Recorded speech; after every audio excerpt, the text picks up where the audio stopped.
Mare Mare Pupeñi, Pulamien, Pulonco, Pumachi, Pilco Puché, Incheta Pablo Reyes, Huenchumán Piñén, eh, eh, Raco Mapu, Golfo Arauco, específicamente del Los Payacahue.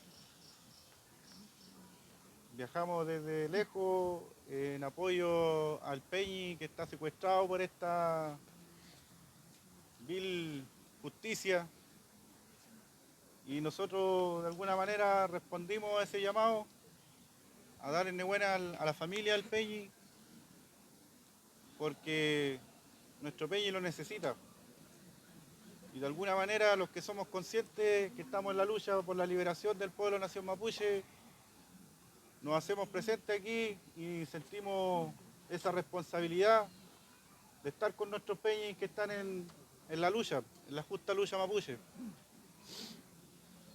Más que nada, eso era nuestra intención de llegar hasta acá, a presentar nuestro apoyo, porque en su momento también la familia del Peñi también ha demostrado gestos de apoyo allá en el territorio, junto a nosotros, porque igual venimos de un espacio donde estamos en conflicto, quizá también tenemos problemas judiciales allá, no, quizás no tan mediático como lo que estaba pasando con el Peñi, pero aún así el mismo modo operandi con las comunidades que hoy día estamos en resistencia.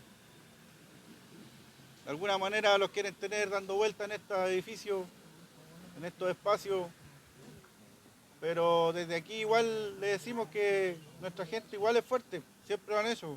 Aquí se han nombrado a los Cuifiquiseyem, Lonco, Wey Chafé, que existieron y que todavía siguen estando presentes en nuestra memoria. Lefcharu, Quilapán, peñas que para nosotros son un orgullo de tenerlos presentes en nuestra memoria.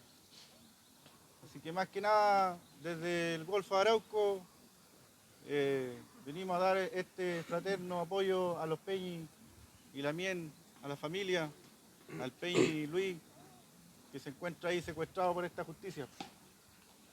Y de frente Mañún Peñi. Yo.